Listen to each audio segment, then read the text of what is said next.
welcome to another episode of Series C Growthonomics. Last few episodes we've been talking about 2022 readiness. This is the last of our 2022 readiness series. It's end of Jan in 2022, so hopefully by this time we have to be logged and loaded and ready for 2022. So last time we talked about operationalizing analytics agenda. We talked about identifying top 10 to 15 projects that are going to be highest value for you. And I'm assuming you guys have already worked on it and you have your analytics agenda. If you don't, you can go back and watch that video and ask me any question you have. I'll be happy to answer that. So assuming you have your top 10, 15 projects identified, let's see what the question is, how do you work? How do your analysts have a way to approach these big problems? And do they have an analytics process? So before I talk about the analytics process, let's go back to our example. We were talking about our food delivery app, like a DoorDash. We talked about profit and growth were the top metrics, and they were driver metrics, and we've identified top 10, 15 projects. Let's say one of the projects was an LTV project, and the idea was to improve LTV by 10%, and that improvement by 10%. So first build up a model, understand drivers of LTV, what drives LTV up, and then that 10% improvement will give us $20 million. So that is one of the projects that has been identified. Now let's see how, if an analyst doesn't have a process, how does that process usually play like? Usually an LTV project often starts from a head of finance who comes into the analyst and say, hey, what is the, let's build some idea of, and most companies have some version of LTV, and they might talk about, hey, how is the LTV looking for, we've been spending a lot of money, $500,000 per year for Facebook. How is the LTV looking for Facebook? And so the analyst goes in and actually does some analysis, comes back and talks about, they obviously model out the retention and all of that, comes back with a number. It takes some 2 weeks, 3 weeks. They do some back and forth to fine tune that. By that time, the analyst finally learns that the head of finance is asking for this number because they're potentially getting ready for an IPO later in the year, and thereby they are trying to understand, basically investor reporting is why they need these numbers fairly well. Now that the analyst has this context, they start looking at this number again. Meanwhile, the product person comes in and says, your number. So now instead of looking for LTV just for Facebook, they start looking at LTV by every channel, acquisition channel.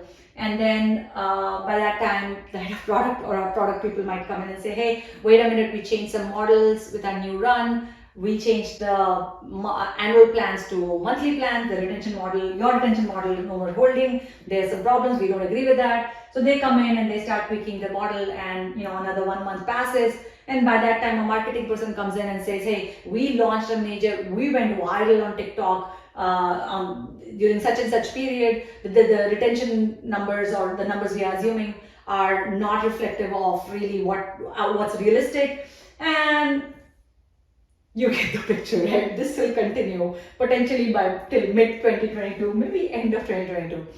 And basically what's going on. And if you ask the analyst, pull the analyst by the side and say, hey, how are you doing? Are you enjoying the project? The answer is going to be no. They are basically saying, I really don't know what I keep changing direction every few weeks. It's very frustrating. I really don't know. Every day I show up for the sprint and I don't know what I'm going to be working on next week. And if you ask the stakeholders, hey, head of finance, you must be really happy an analyst is working on your LTV model and product person, and I can tell you 100% guarantee they're going to be unhappy.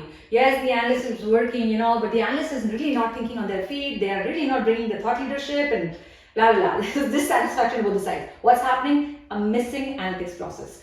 So I want to propose one such analytics process and tell you how that process would look like if that process existed. So one such process is called BADIR, and I'm going to write it down for you here.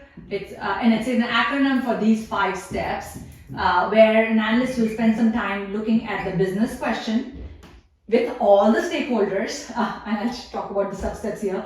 A stands for analysis plan, D stands for data collection, only collecting relevant data, I stands for deriving insights using recipes, and R is for operationalized model and making recommendations. So by the way, this process is discussed in detail in my book, Behind Every Good Decision. So anybody who wants to pick up a copy, chapter 4, here talks about the entire BADIR framework and a lot of methodologies and why we use that. So now let's go back to our example. Oh, by the way, I came up with this process. I came from the world of academics.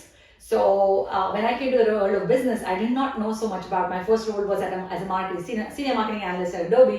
I didn't know so much about marketing.